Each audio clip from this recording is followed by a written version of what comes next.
Novak's book group's August meeting. Be sure to like and share this video to be entered to win a $50 gift card to the Brendan Novak store. It'll help other people in our group and outside of it discover wonderful new authors, just like we are trying to introduce to you. As you can tell, this month is a little different from what we've been doing recently. I am sitting next to the one and only New York Times bestselling author Karen Rose, and one of my dear friends from almost 30 years ago. We've been in the business together a long time. If you've been following the book group or been a member of it since we started back in 2016, we used to travel to each author's house. We've been to Peter James in England. We've been to Sandra Brown in Texas. We've been to Robin Carr in Vegas. We've been all over the place, and it was a blast, and we loved it. But then COVID hit, and that kind of slowed everything down, and then we just never really got back to it. It's just so expensive, and our schedules have been so busy. But Karen Rose was visiting Mendocino, and that is only 4 hours away from where I live in the Sacramento area. And so we're like, okay, tradition is back on. We get to visit with her, and I get to say again, because we don't feature people twice very often, but Karen is one of the few that this is her second time in the group. And where do you remember when the first time was? The first time I think it was around 2018. Okay, so it's early on in the group. Yeah, right? yeah, It's grown a bit since then. And I've talked to a lot of people who are like, oh yeah, I've read your book first in Brenda's box. That's wonderful. Which is really pretty cool. Yay, I love that. I love introducing you guys to authors that I admire. And so we got to visit with her we flew all the way to Sarasota, Florida. Yes. So we took a beautiful sunset picture after you. Remember we walked out and we got that picture.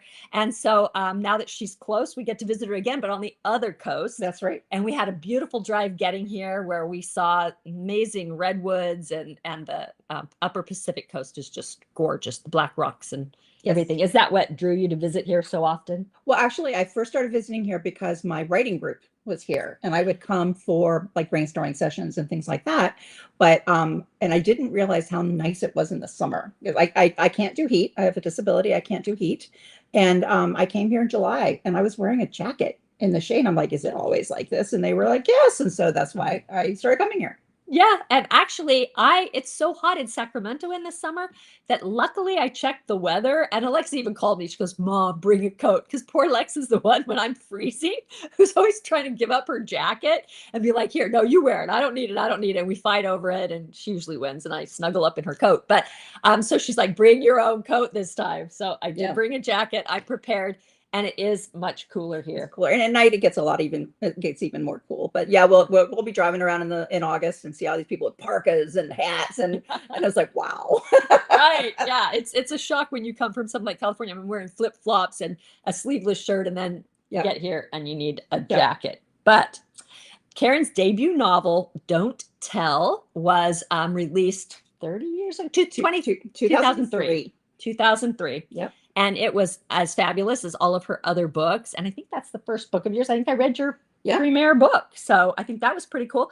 And since then, you've written 35, you were telling me? Something like that, yeah. 35, 36, somewhere in there. And a variety of series. You've got Baltimore, you've got Sacramento, you've got Cincinnati. New Orleans. I love Cincinnati, New Orleans. I've got a couple books set in Minnesota. So is this one going to be the beginning of a new Mendocino series, do you think? No, this is a standalone. My publisher said, we want a standalone. So I said, okay. So I kind of am sad, though, because there are a couple people in this book who I think need their own books. But for now, it's a standalone. Yeah. Never say never. It was so fun to see the comments. I'm sure you saw them in book group. All the people who loved your book.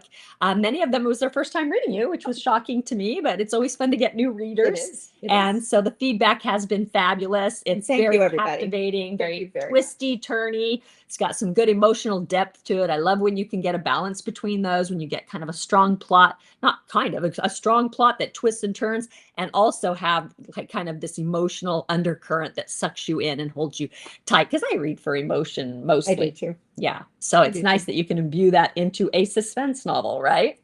So why don't you tell us how you got your start? Okay.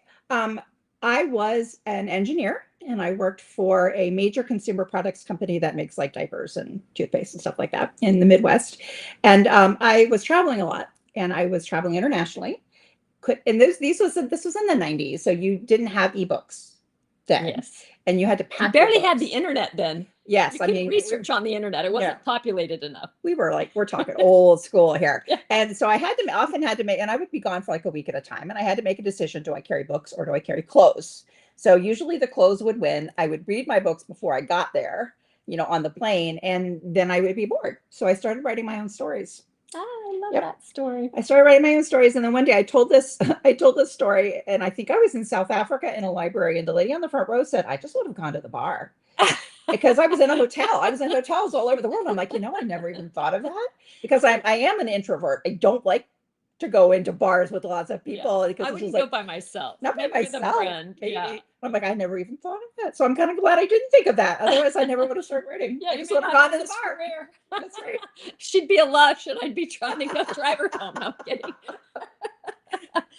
So what is your day to day like? If people are always curious, I think they see authors as having sort of this, idealized type of life. And in a way it is, because you can Yes. work anywhere. I love that. I can move out of California if I want to and work from Timbuktu. So that is something that I Yeah. think is ideal about our job. It is. But it's also a lot of work. And I think people who are close to us can sometimes forget that that book has to get written, because we are available and we are home. Yep. And so you feel like, okay, after I go do this, after I go do that. And so I know that you and I work very differently. Yes, we do. I am, maybe because I raised 5 kids though, but you had 2. So, I mean, we both were mothers, but Karen is energized by a deadline. I mean, she waits until she gets kind of close to it, and then it just gives her this charge, and she just charges toward it.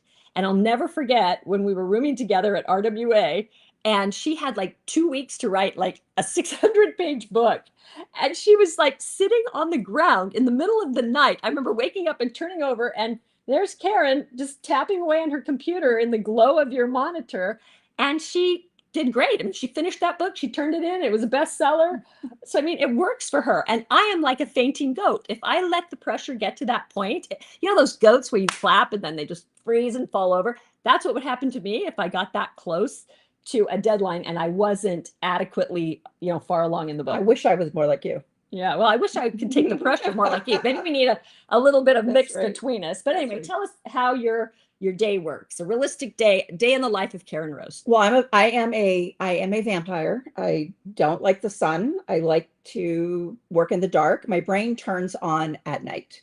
And it really works well when it's cloudy. So I'm here for the summer, but in the rest of the year, I live in Washington State. So the fact that clouds and rain really, really works for me, and my mind works better. But yeah, when I'm writing, I will write all night.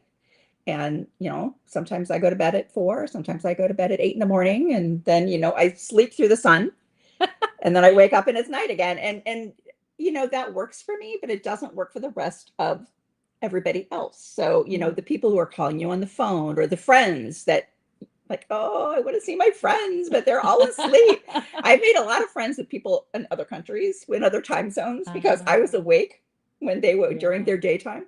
But so that my days are, they're usually my daytime in the sun is a lot of times I'm asleep.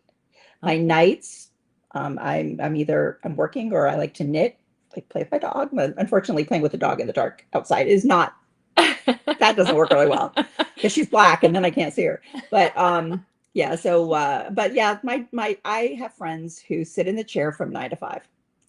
And that would be this friend. For Well, instance, this friend sits in the chair from 9 to 5. I I can't envy stay up that. late. I mean, if I'm up envy late, that. I'm like exercising, watching TV, something like that. But my mind doesn't work so well at night. And I rarely get to bed later than 1. Like I do go to bed from midnight to 1 every night. But if I get to 4, I'm like going to be no good the next day. Well, our whole family is kind of night owls. And Martin has learned to become a night owl. Really? Yeah. So, gosh. at 4 o'clock in the morning, we're all still watching TV here. Well, it shows you how different each author is, and they also have different processes, which we'll probably get a little into that with some of the questions we got from readers, both pulled from Karen's page and from my page. So we will definitely get to those. But first, tell me what you love most about Mendocino. You love the coolness, the redwoods, the beauty, I'm sure is all part of it. But did you like the small closeness? I do like the small closeness.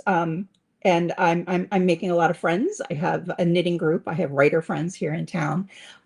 It's funny because the woman who came to my event in Mendocino when when I was releasing this book, she won the free book that night. Well, she'd already bought a copy of it. So I said, well, that's fine. She's in Mendocino. I'll just meet with you and give you another book. So we met at the bakery a couple weeks ago now, and I gave her the other book. And it turns out that, she knows just about everybody in Mendocino. She's on all these nonprofits, very interesting people. It kind of made a new friend, and it's really a lot of fun. So, Yeah. Just meeting people, getting out and there are those people that know everybody. Yeah. You're like, that's the person I want to be friends with. They know who all the plumbers are, they know who everybody is. So yeah, but I do like the whole small town aspect of being around here. I like that about Moab. It's the same type of thing. So I get what you're talking about, where it's small enough that you feel like you can get to know everybody and be one of them and have friends and a network. You don't feel so maybe anonymous in a big city or and I grew up in suburbs. I've always lived in a suburb of a big city. I grew up between Baltimore and Washington, and then I lived near Cincinnati, and I never really got to know my neighbors. And the fact that you can walk into some place and it's gonna be like Norman Cheers, or it's like, oh, they call your name, and it's just nice. It's just nice. It's just nice to meet the people, and you just get a different dynamic in a suburb than you do in a small town. And I think that's why so many people are drawn to small town contemporary romance. Yes. It's that element. So I know a lot of readers can identify with that too. So who is your would you say is your biggest advocate, him or her? My biggest advocate. Who has been kind of instrumental in your career or even in your life? Well, the first person who got me looking to publishing was my husband. I do this because he's sitting over there. I had been writing just for fun because I was in all these hotel rooms and and bored, and I had been doing that for 5 years in private. Nobody knew, except I had a few select friends who knew. And were they encouraging you to get it out there? Okay. Well, no, they were encouraging because for me it was fun. Yeah. And it's actually one of the things I tell new writers is don't write to get published, write because it's fun. Yeah. Because eventually you're going to hit the deadlines, you're going to hit the slow spots, and you have to remember that at one time it was fun. Yeah. And you have to regain that. Well, and you can't only write for other people, because if it's not fulfilling to you and interesting to you, it becomes a chore. And it was fun. I was having fun with it. And my husband came home one day and he had taken the kids to the bookstore. He comes home with his book. It's a half-price bookstore. He comes home with this 25-cent book called How to Market Your Romance Novel. No way. I still have it. And I did everything in this book. I made spreadsheets and I had flowcharts and I did the whole bit. And that's how I ended up getting published. Well, we're glad that Martin nudged you. That's for sure. I think he's probably going to be my biggest cheerleader. My daughter works for me. She's a big cheerleader.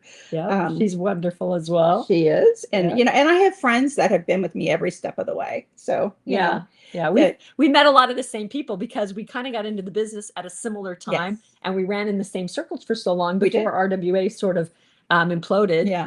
We got to see each other every year or room together even. One time Karen even came and stayed at my house. And so we had a blast. I have the cutest story of Thad. He was probably only 8 years old. And my husband's mother has always been a massage therapist, and she was teaching him how to massage. And so he was starting his own massage business, and she had given him different tools that you rub on people's back and stuff to make it feel good. And so he had his whole bag of massage tools, and Karen was staying with us, and he sold her one of his very first massages. He did. I think I paid him like a couple dollars or something like that. Yeah. It was at least $5. He was very excited about it. It was very, very cute and very serious. And it was not a bad massage, I gotta say. Well, he'll be flattered to hear that. That's so funny. When I think of now of how old he is, and how time flies and how little he was then. Yeah. And he was always just larger than life. Thad always wanted to do so much. So it was cute that Karen was his first paying customer. So bless her heart. She was really good to be that person. And I have to tell you, when I went to visit them that one time, I get up and there's Brenda on the treadmill. She's doing her, and I was like, oh my God, I haven't had any coffee yet. You're like, this is my nighttime. He's like, stagger out. It's like, oh my gosh. That's funny. When I was in Moab last weekend, I thought somebody was running on the treadmill above me. And I'm like, wow, they have a treadmill in this motel. And then all of a sudden it occurred to me what was happening. Oh And I dear. was sort of a captive audible witness. And I was like, this is not going to work for me. But when you've already rented it for 10 days, I'm like, okay, I guess this is what's going on. Somebody was having a good time at least. It wasn't me. What's the most important element in the making of a good novel? If you could only pick one, what would you say? Character. Character. Because they always, for me, they always start with the characters. And when people ask me, and I think this is going to come up, but I'm just going to jump into it, how I got into suspense. And I didn't write suspense at the beginning. I wrote kind of more of a women's fiction at the Okay. beginning. And my agent at the time said, well, you kind of have a suspenseful voice. Have you ever considered writing suspense? And I was like, I'll give it a try. And so what I did was and it was Tammy Hogue book. Oh yeah, Way back in the Red day. Line. I remember that one. reading This that one was Yeah. Ashes to Ashes or Dust to Dust, one of the two of them. Mhm. And what I did was I picked a book that surprised me in the end, because I would always pick the killer by the end of the first chapter. I knew who the killer was, and so I wanted to pick one that was a surprise because I wanted to figure out how they did it. Where did they leave the clues, and how did they construct the mystery? And so I kind of sort of read the book not backwards, but like did like a chapter by chapter. I would work my way backwards because at the end of it, I had been like, no. And then you go back and you're like, yeah, it's like it was there. And what I discovered was that the answer was in plain view the whole time. I just didn't look for it because I was so interested in the characters. And so for good me, point. the characters become the most important thing. Yeah, and I think that's why I enjoy your suspense novels, because I am a character first reader. So I read for character versus plot. Yes. If I had to choose one or the other, I would I always agree. choose character. So And I when would you say can the same thing. blend them. Thank you. Well, then I Yeah. think that's the best way to go. So let's move on to, I'm going to need some glasses now. If you're new to the group, I want to explain, I guess we should have probably done this even in the beginning. I want to explain that you can get an autographed copy of each of our authors' featured reads in the Brenda Novak book boxes. So you can buy one here and there for Christmas, your birthday, whatever, or you can sign up for a subscription. You can get all 12, and then you're going to have a cool autographed stack of 12 books that you've read with us all year, and you will have met the authors through the interviews that we do each month, which is always very fun. We even have an autographed copy book only subscription. So if you don't want all the other fun goodies, reader related items and treats that come in the boxes, you can get just the autographed book. It's at a little, obviously a lower price point, which helps some people. So that's a great way to go. One of the perks of being a subscriber is that you get 10% off all the other fun things that we sell in the Brenda Novak store. So that's a nice perk. You also get an invitation to our after parties when we have one. We often have one after our book group meetings, and it's just an opportunity where you can get on Zoom and actually interact more personally with our guests. So for instance, tonight we are doing a Zoom after party with Karen, and so you'll have the chance to talk to her. If you have not received that Zoom link in your email, we've sent them. Please check your spam, and if it's still not there and you're a BookBox subscriber, or you subscribe tonight, then email the store. What is it? Let's store at Brenda Novak, store at brendanovak.com, and you can get that link if you do it right away. We still have time to get it to you before the end of this meeting when we start the after party. So all of our book boxes have been listed through the end of the year. I know sometimes we only go a few months out, but we've got them up all the way through December. December is already sold out. Oh, wow. Yeah, that goes fast because it contains our, I don't know if you've heard about our Bookmas. Yes. Yeah. So we I do did- the I did 12 it days. last year. Yeah, that's right. The 12 days of Bookmas.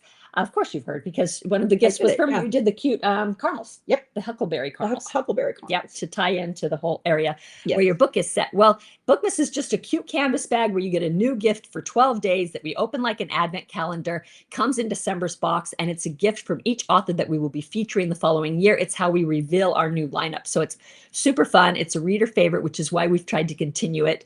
And we have already lined up our schedule for next year. So I'm super excited to reveal that. We did hold 25 December boxes back for people who subscribe, because we don't want somebody to just to subscribe between now and then and be unable to Right. get a box, right? Then they would have to skip December, which would really suck for everybody. So we have 25 of those left. If you want to subscribe, you can get one that way and join us for Christmas. We've also listed our Christmas party packages, and we just added a new option, or a new title that you can get, and it's Rayanne Thane's new Christmas book, A Cozy Little Christmas. So that is now an option for the Christmas packages, which also contain our new annual Christmas ornament. And it's so cute this year. It's a darling little Christmas stall. Lex and I saw them when we were in France last year, and we went to all the Christmas festivals. And so we thought it's perfect. And it's also on the cover of my book, which is coming out in October, where she's trying to use a Christmas festival to kind of save her dying town in Hard Luck, Nevada is what it's called. So anyway, let's take a look at who's joining us live, Karen. You can pick 10 live winners. Oh, okay. Let's see if I can get there. Pulled it up and now it's gone. Oh, there it is. Okay, so we got to find us. Oh, I see us. There we are. Okay, so now we go down here. Let's see. When we were in. Guess we're not very good at this. Lex, maybe you should pick up. We need to hire a 5-year-old. I'm seeing all these others. Here, thank you, baby. All right, Lexa to the rescue, to her tech challenged mother. All right, Laura Knack. So congratulations to you. You're going to get a $10 gift card. Do you want to choose some? There's maybe. Okay, hold on. I got to take my glasses off so I can see it. Their comments are popping up right there. Say Judy Johnson. Yeah. And it's S-E-N, Judy Johnson. Yep. Nancy Brady. Awesome. Vicki Schneider Warren. Okay, well, we'll do 4. Oh, how many did I do? We're just going to say hi. You did good. Oh, you I did can fine. If I gave away too many, I can give away one. Oh, I feel we're not bad. worried about it. No. Okay. And we've got Carolyn with us. We've got Linda Danis. We've got Christina Modges. We've got Darlene Rose. So thanks for joining us, everybody. Also, I wanted to say a shout out to poor Janet Roble. You know how important she is to our group because she does so much. She lost her cat, her beloved cat. So we're very sorry for her tonight. So hopefully she's joining us and we'll feel our love tonight. All right, so now we're to my favorite section of every meeting, and it's called Spill the Tea. Okay. Okay, so we're going to ask you some questions that maybe you won't be that excited to answer, but you're going to be a good sport, I bet. I'm a good sport. Okay, we'll start easy. We'll go easy on her for the first one. All right, would you rather be in Mendocino or Sarasota? Mendocino. Why? Well, Sarasota's hot, number one. I could never leave my house, even at night. A theme here. Yes. Well, and it is. And it's probably a bad place to move when you have heat intolerance. Yes. Florida, the Gulf Coast of Florida. And it wasn't bad when we moved there in 2002. But by 2023, I could not leave my house. So yes, definitely Mendocino. Yeah, that's a good reason. Okay, what's the craziest thing you've done in the name of book research? I think the craziest thing I did, and I didn't intend to do, was to view an autopsy being performed live. And I had gotten an invite to the morgue. Well, I had asked my doctor friend to get me an invite to the morgue because you can't just knock on the door and say, please give me a tour. You have to have somebody who's a doctor or a reason to be there. Yes. And the woman who gave us the medical examiner who gave us the tour was apparently she and my doctor friend had never met, but they got on like gangbusters and they're just chatting. And I told her, I said, I don't expect to see an autopsy. And honestly, I just thought it was rude because if I was dead, I wouldn't want somebody watching me being cut up. It does feel sort of irreverent. It does. Intrusive. Yeah. And then all of a sudden we went into this room and there it was. And it was, did you pass out? I almost did. Yeah. I almost did. I kind of had this dissociative experience where I remember thinking, I didn't know they used life-size Cabbage Patch dolls to teach autopsies. And the other side of my brain was like, no, that's a real dead. No, it's not a real dead body. Until my friend came over and hit me on the back and I breathed because I was about to pass out. It was the first time I'd ever seen a death. It was the first time I'd ever seen a dead body that wasn't in a casket. And it was pretty, and apparently it was kind of a bad autopsy to start with. So yeah, I was like, and what city was this in? This was in Minneapolis. In Minneapolis, yeah. Okay. And so have you been through the Sacramento morgue?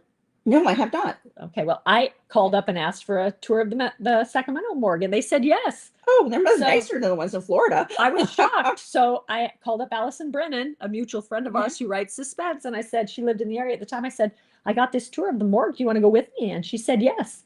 And like you, we were not expecting to see an autopsy, but we walk in and this guy had been stabbed in a bar and they were in the middle of this autopsy and they just invite us, like, that little square that the detectives stand in to watch. So we're in this thing and my brain is thinking all these questions and I'm asking all these questions.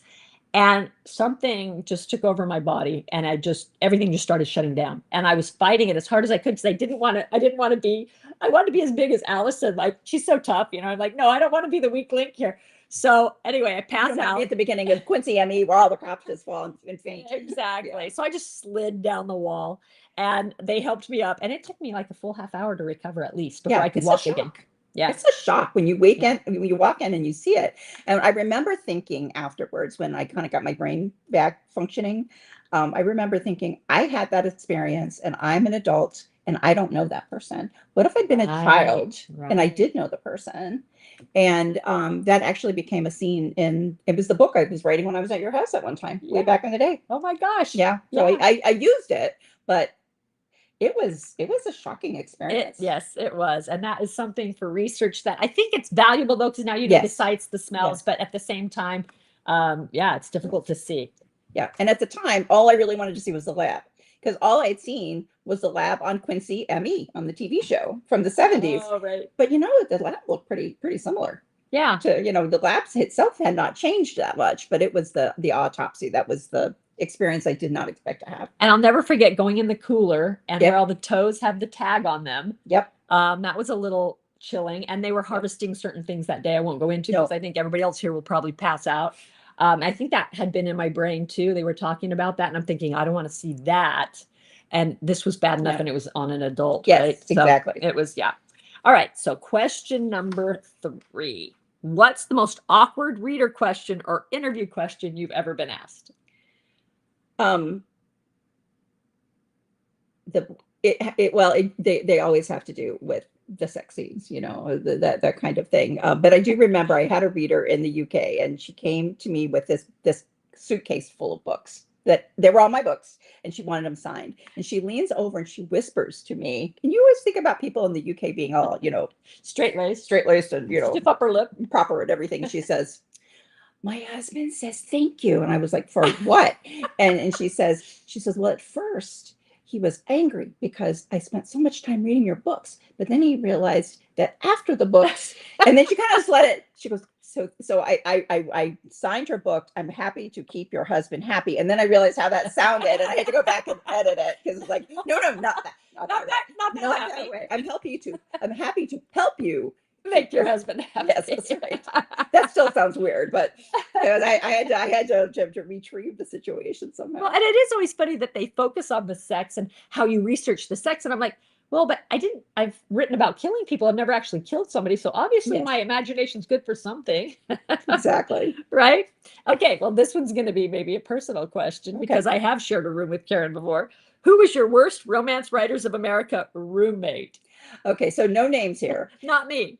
I was sharing a room with someone that I worked with, and they had some late night meetings. They came to bed really late, and I wasn't a vampire that trip. I had adjusted my sleep schedule, so I was sound asleep. And she says that when she got she kind of crept into the bed, because we were all, I think there was 4 of us in a room, so we were all sharing the beds. And then she said, I sat up and said with complete straight face, if you touch me, I'm going to kill you. And then I laid back down and went to sleep. I was like, I'm going to kill you. If you touch me, I'm going to kill you. So Karen is her own worst RWA roommate, in other words. Yes, actually, this is true. And then I was taking karate at the time, and I had another friend come in, and she was not staying with us, but she was going to use our room to change her clothes in. Old friend. And she comes in, she's tiptoeing because I was taking a nap. She was tiptoeing, and then I jumped out and I went, ah! She was like, ah! And I was like, ah! So I guess the theme is here, don't wake me up. Well, I've roomed with Karen. She's a great roommate. She never karate chopped me or threatened to kill me. So I'm happy about that. So I had one once that was kind of funny. It was an RWA mini comp, or one of the chapter conferences. Yeah. Mm-hmm. And so you used to, I was a struggling mother of 5. I didn't have a lot of money. So I would always try and share to save money. And you could go on this site where you put in your name if you need a roommate. But these were other writers. I'd never met anybody I felt unsafe around or anything. So I never thought twice about it. And nothing was disclosed as far as weird sleep habits or anything. So I get there and I'm 30? So young. And all of a sudden it comes time at night, and she drags out this gigantic sleeping machine, which is fine. A lot of people need them, but it was so loud that it kept me up all night. So that should have been something that she should have probably said, like, I have sleep apnea. I need this machine that's loud. But They so used I to be remember really loud. they used to be They're a really lot loud. quieter now. Yeah, now they probably wouldn't be a problem. But I just remember like watching all this happen, going, "Are you kidding me? You didn't warn me." So I didn't get a lot of sleep that conference, and I remember thinking, "Yeah, that probably should have been noted." My first RWA, and this was in 1999 in Chicago. And I didn't know anybody, and so I got set up with this woman, and she's now like one of my very best friends in the whole world. And if the world had more people like her, the world would be a beautiful place. I love her, and so we didn't really know each other, and I thought, you know what? She could be a serial killer. I better meet her beforehand. And so I get there, and she's like size 4. She's got freckles and blonde hair, and I'm like, yeah, I could take her. Even if she wakes me up, I could take her. I'm safe. And now we're best friends. So yeah, that one ended well. Okay, last spill the tea question. What's the weirdest thing you've ever used as a bookmark? Okay, so this is not a bad thing. The flyer from the little program from my mother's funeral. I carried that around for a long time. Oh, Yeah. Well, that's very meaningful. I can see Yeah. why you would do that. That was like, I prefer ebooks because I have bad eyes. And I know a lot of people like the feeling to hold a book, but I'm not really good at reading the print. It's really hard on my eyes. So I do a lot of ebooks, but whenever I had a book, it was nice to open it up and there was my mom's face, Oh yeah, that's nice. I have it, my mom's funeral picture on my my mementos that are right above my desk. So Yeah. I get that. Yeah. I do that too. So it's very exciting that we now get to add another signed book to our book stack of 2027. We're 8 months in, and I can't believe we're already 3/4 pretty much through the end of the year. Not sure how that happened. I know you blink and it goes. So Karen, why don't you tell us a little bit about your book? All right. So as we've said, this book is set in Mendocino, California. If you're not familiar with the area, it's about midway between San Francisco and the Oregon border. Very rural, very isolated. And I try to make a point of that in the book because that was something new for me. Like I said, I grew up in a suburb, and it's different. But here, like, we have to drive 90 minutes to get to the nearest Walmart or Costco. And it's not like a 90-minute straight shot. I No. mean, when Lexi and I were getting here, it was the windiest road I think I've ever been on. Which one did you take? 20, Lex? Was it 20? Yeah. It was 20 through Willits. Oh, there was 2 other ways that you'd have taken that were much windier. Oh, it was just, I mean, I was like, and it lasted much longer than I expected. Like I thought, oh, we'll just get through this over this mountain, and Nope. it just wound. So almost pretty much from here to Sacramento is a windy road, right? Yes. Yeah. So it takes 35 miles as a crow flies, 30 miles, but it takes well over an hour, sometimes 90 minutes to do. Longer if you get behind a logging truck. And so I wanted hours, didn't it, Lex? We left at 8. So we Stop for coffee. So one of the things I just wanted folks to appreciate is really the remoteness of the area. And so this is the story of Elle, who is a bounty hunter. It is her second career. She had I been love on a stories journey. about bounty hunters too. Yeah, I love that. I'm I interested. loved researching it. It was really very interesting. Yeah. It challenged a lot of the things that I just thought were normal. Yeah. Like, it's not legal for most other places in the world. It's not legal, and it's not legal in 4 U.S. states. It's considered kidnapping. Wow. Yeah. Wow. Do you know which states those It's are? Do you remember? Oregon, Wisconsin, Kentucky, I think, is one of them. I can't remember what the third. I can't believe it's not illegal in California, because we're usually the Yeah. most progressive on all that kind of stuff. Yeah, no, and so in the book, the criminals would do bad things in California, jump bail, and go to Oregon. And Smart. what do you do? Stupid. Yeah. What do you do? Yeah. So and my heroine did think of something to do. So, but this is the story of Elle is the heroine. Ronan is a detective who has lived his whole life basically in the town. He's a single dad raising his daughter, and so he really I has like that his daughter was a little older Yeah. too than the typical, like, yeah. little kid. Yeah. His daughter is like 20. She's studying to be a nurse. His life is very normal, And and he's a very upstanding. yes, Yeah. he's a nice guy, and he knows everybody, just like everybody in a small town knows everybody. And Elle comes to town, and people start dying, and people he knows start dying, and Yeah. he knows she's connected. He doesn't know how. And so it's really it's Elle's story is finding a place. She wants to belong. She really just wants to belong somewhere. And she's sort of recreating herself Yes, she too. is. She's kind of a phoenix. Yes. right? Coming Coming- out of the ashes. Yeah. And Yeah. she's in the process of recreating herself again, in this story.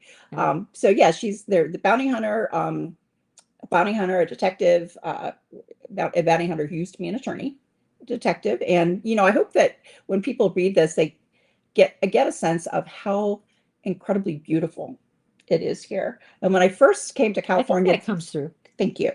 And I grew up on the East Coast, between Washington and Baltimore. And then everybody thought of California was either LA or San Francisco.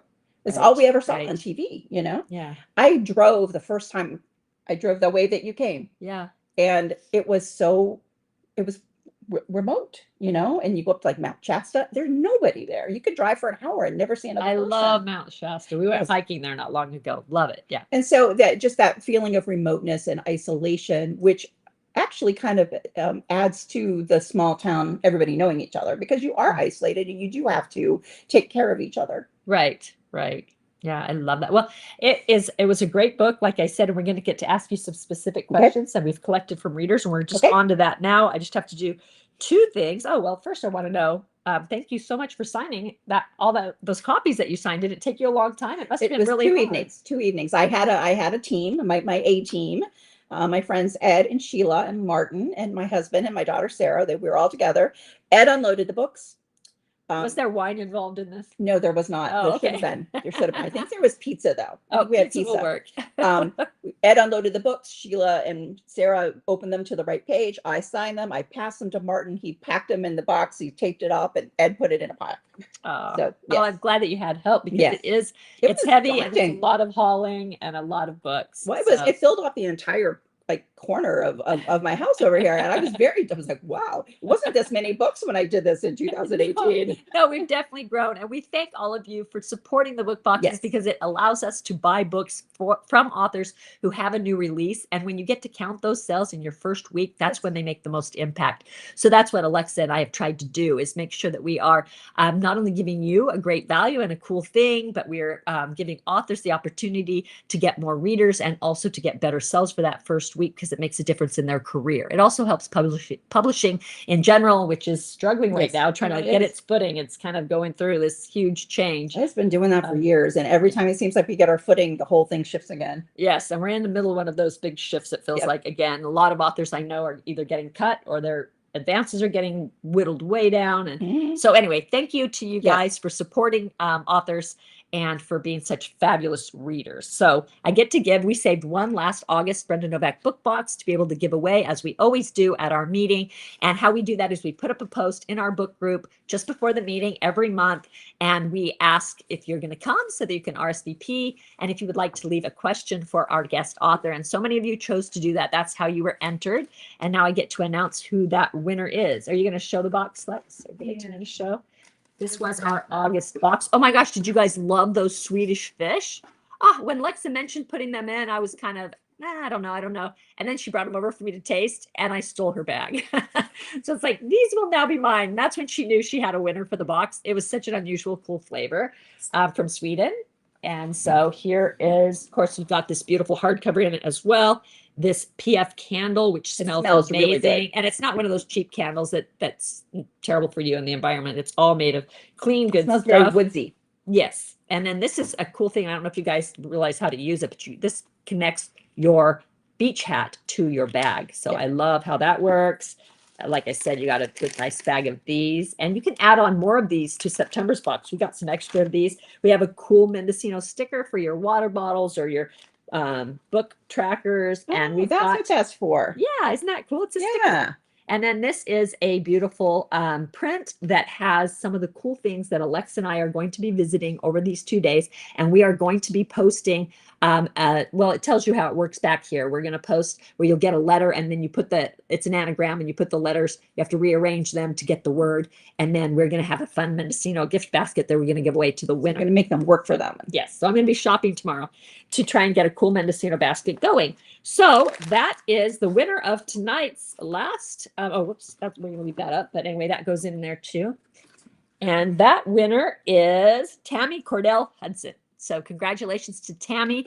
We do so many giveaways that we have a giveaway claim form link on my website under the book group tab. And we request everybody who wins register that way so that we can get all of our stuff out. It makes it so much easier. But we will put a post where we tag everybody in book group. So that'll give you an opportunity to go, and it'll have the link there too if you can't find it on your own. So congratulations to Tammy. Tammy Cordell Hudson once again. So now we get to speak more specifically about some of the questions that readers asked you. So as she said, it's about Elle Randolph, a guilt-ridden bounty hunter who is trying to leave the past behind her. Yes. I thought the opening scene, I loved the opening scene because it was really riveting and it grabbed you right away. And it was so well done. You could really feel the way she felt toward her ex-husband and what had become of all that. And I liked the role that her parents played in that. Yes. His parents, rather. Yeah. His parents played in that and how they behaved. It wasn't stereotypical in my mind. It was very real. So anyway, that was great. And it's about Ronan Clark, who we talked about as being a very decent detective who lives in Mendocino and knows everybody and has the teenage or 20-year-old daughter, not teenage anymore. And they must work together when a fugitive case turns into a murder investigation here in small town Mendocino. So somebody from your page, Lois Annison, said, which of your books was the most fun to write? So I guess that's not exactly about this book yet, but another general question. Hi, Lois. It's been a long time. I was a student when I was a teacher. Wow. I think the most fun book to write was Die for Me. And that was the book that when we had the picture taken with the fedoras, that was the book that was coming out then. It was 2007 release. When she came to my house, we had a photo shoot because we were going to be on the cover of a magazine that was for romance fans. And so it's called RT, which sadly is no longer around. Yeah. But I still have copies of that magazine. I do we're too dressed up somewhere. in our almost like a formal. We were evening gowns. We had on evening gowns with the fedora. Yeah, it was, and it turned out to be one of the best pictures. Took the pictures. No. We went to Glamour Shots. Oh, well, actually took some of. Oh, she was the model. Yes. My oldest daughter was She was model. the dead body. She was the dead body because we wrote a little kind of a story together. Yes, but it was the same time. But I liked that book, Die for Me, because it had so many new things that I researched. It had video games, and it had prosthetic limbs. It had it had languages. It had history, and it had like sword fights, and it just had everything in it. And to me, that was a very fun book to write. That was a great one. Brenda Early wants to know, where did you get the idea for this particular book? Well, I got the idea for the bounty hunter because she was not originally a bounty hunter. She went through, I kind of was like cycled through a couple careers trying to figure out what I wanted her to be.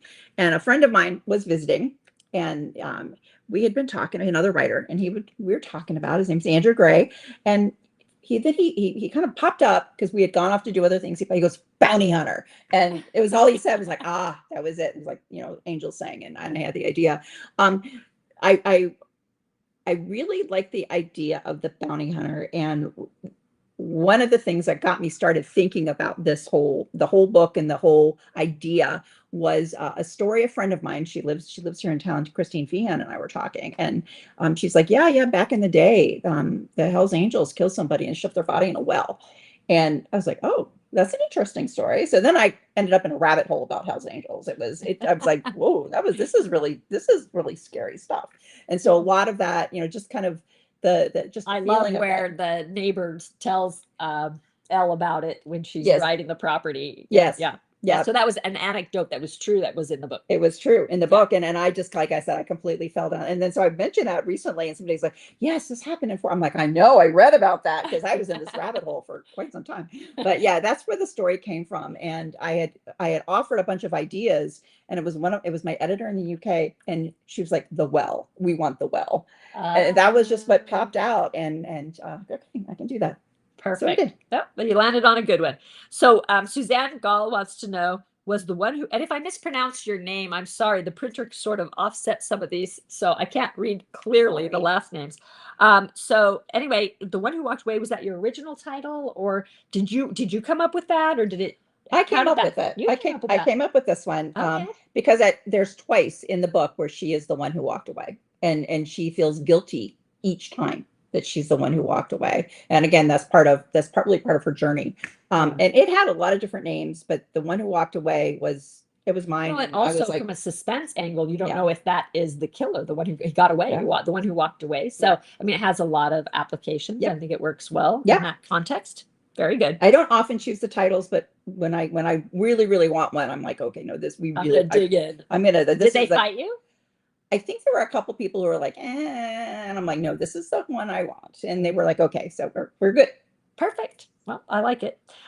Sarah Marie Eden Miles says, "Who is your favorite bad guy across all your books? Do you have a favorite bad guy?" I know the one one of the ones that haunted me the most was the evil Simon, and his was so bad it lasted over 3 books. Simon Vartanyan, and um, I did ask a friend because I was trying after I wrote that series, he was so consuming, I almost burned myself out. So the next book I wrote, I ended up having to rewrite it because Wow. my editor was That's a like, lot of work. this villain is not scary. And I think I burned myself out with Simon. And so I asked a friend, I said, what made Simon scary? And she said, it wasn't anything he did. It was the way people reacted around him. And the fact that his brother, who was a state investigator in Georgia, his sister, who was a prosecutor in New York City, when they found out that they thought he was dead. And when they found out he was still alive, she said the reaction that they had, the terror of that this man was still alive, that was what made him scary. It was how everybody reacted to him. So I think he was the one that was probably, so he's probably your scariest. yeah, for me he was. Yeah. Okay. All right. So Diana Berichter, I think is how you pronounce it, was what real world research most shaped the investigative elements in this book? You do a lot of research. I remember you coming to Sacramento to research when you were doing that. We had dinner. Yep. So she does a lot of research for her books. But was there something specific that informed this one? I think a lot of it was the whole bounty hunter situation. What are they allowed to do? What are they not allowed to do? And you see a lot of, I mean, well, if you live in the US and you see a lot of like the reality shows, and there's a bounty hunter reality show, and so I knew about it. I had never really followed it, but understanding what it's really about, the dangers that they face, and the service that they do, and that they kind of operate in this gray area they where, really like do. you say, they're not super respected like law enforcement, but at the same it's time, dangerous. Yeah, it's dangerous, and like they can enter a home without a warrant, but it's got to be the person they're looking for. They can't just enter anybody's home without a warrant. But again, that puts you at risk of this gray area, right? Exactly. Did you have probable cause for going in? Did you really know he was in there? Did you? Yeah, exactly. Exactly. So there are a lot of rules that govern the industry, and California does have a pretty rigorous licensing program for it. So yeah, I mean, I did all of that, and I think that was the most interesting that I did. Okay. Barbara Miller said, "Did any of the characters ever interrupt your sleep, meals, driving, conversations, etc.?" For this book, probably not, but I have had other characters that did, especially characters where I was going for something particular. There was one book where my goal was to write a character you felt sorry for, and that if my goal always is to think, well, if I were evil, that's what I would do. And this situation was, if I were in his situation, that's what I would do. But it's wrong. I mean, right. murder is wrong. But that's when it's most believable, right? Is when it's something you could see yourself doing, exactly, or someone doing. It's reasonable. It's an outcropping of some emotional need or trauma or something. Yeah. So, Brittany Towson said, "Which character surprised you the most while writing? Did they end up taking the story in a direction you hadn't originally planned?" Trying to think. I don't think did that happen in this book. Let's see. Probably, I'm thinking probably her best friend. Okay. Because her best friend is Elle's got this friend group of 4 friends, and 2 of them are a couple. And at the beginning, I really didn't want to like the friend, but because she was very driven, and she pushed Elle to do things that Elle probably didn't want to do. But in the end of the day, she loves her. They loved each other. She loved her friend. She just wanted, because You're talking about her boss? Yeah, her boss, Sarah. Okay. Her boss, Sarah. That I wanted to dislike her. Okay. And a lot of times I want to dislike a character, and then I end up liking them, and then I can't kill them. So It's very sad. Very sad. I wasn't expecting Sometimes to you kill gotta kill your Sarah. babies. Yes, that's right. I wasn't expecting to have to kill this character, but there have been other books where I'm like, dang it, now I like them. Dang it. That's when it's most painful to the reader. Yes. Bobby Cronenberg says, is there, I want to make sure I get this question in before we end. Okay. Is there really a mushroom cap candy? Does it really taste like maple syrup? Have you tried it? And she wants to know if I would try it. So you Okay. take the first. Okay, so yes, there is. It does taste like maple syrup. There are several kinds, and I found that it's mixed with things. It tastes better. Like there's truffles and apple pie candy, so you get that maple syrup and apple taste. That's good. By itself, it's not. I would not have bought it again. Let me put it that way. And I didn't spit it out, but that's the nicest thing I could say about it. However, around town, there's a distillery in town that sells a candy cap vodka. Okay. And then there's the ice cream place in town called Cowlicks, and they have a candy cap ice cream, Oh, and it tastes like maple. okay. So Well, yes, it is. It and does I exist. would probably taste it, although I hate mushrooms, but if it tastes like I- maple syrup, I hate mushrooms too. I hate Yeah. mushrooms. They're earthy and they taste like dirt. I But just these don't don't. like them. Yeah. Yeah, these don't. I don't like normal mushrooms because they do taste dirty to me. The candy that was just candy cap mushroom and sugar, Okay. that tasted musty. It had that kind of that mushroomy kind of. See, maybe I don't know if I'd like that. Lexi did a dirty trick where we did this taste test and she put cream of mushroom soup in Ew. one of mine. So I'm like sucking it up and I'm so determined to try and win this contest, which I did win, by Was the it a- way. You guys was it remember? Was it a shower contest? Like No, I didn't throw it at her. It Oh, was okay. just blind taste testing. Okay. So she had to Yeah. drink it through the straw. And so I'm Oh, drinking it. I that's even worse. I'm drinking it. I couldn't figure it out. And so anyway, I still won, but that was a dirty trick. That was a So, dirty trick.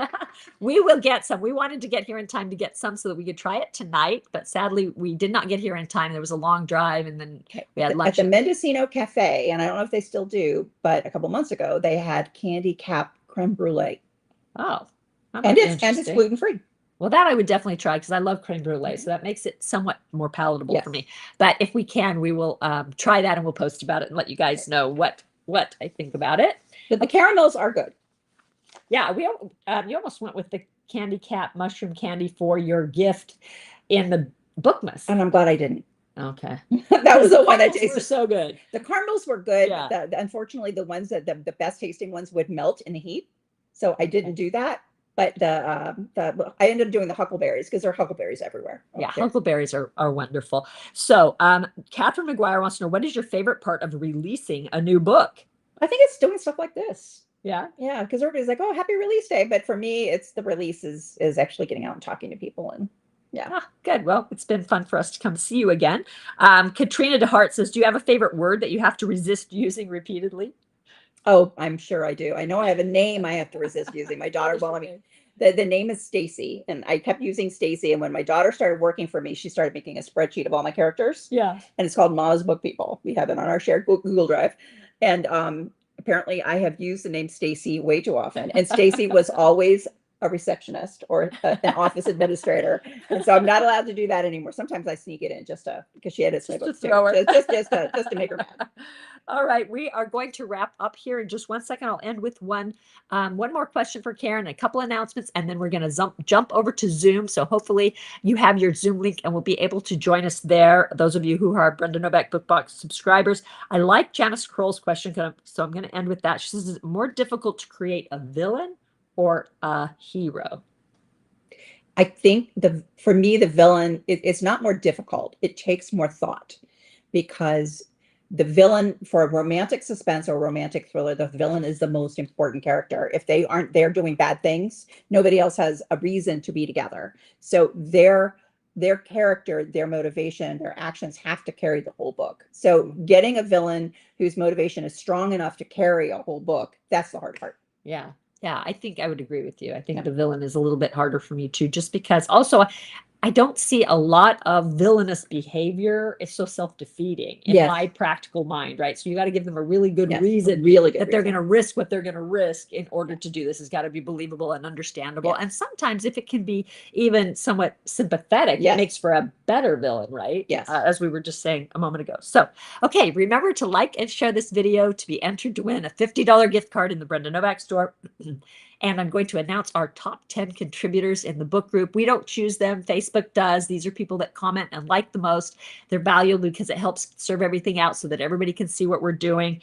And so congratulations. Every time you get your name in top 10, your name goes in the hat to win a year's subscription to the Brenda Novak book boxes. We pick 4 winners, so they each get 3 boxes. So congratulations to Janet Roble, Nancy Brady, Jo Marie Maderer, Christina Mages, Virgie Lane, Nicole Duval, Jen Miller, Marie Christensen, Cheryl Ferguson Little, and Star Roybal. So thanks, guys.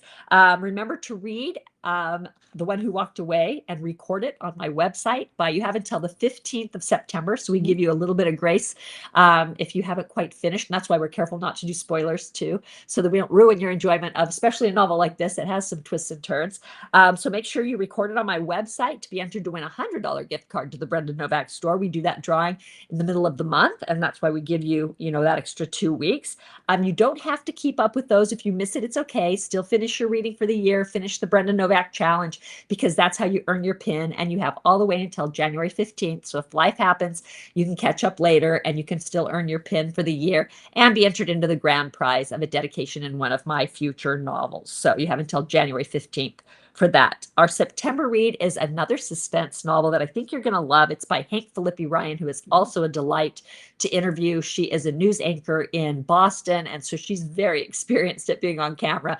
I'm a little intimidated by her, but she's wonderful and friendly, and you're going to love her too.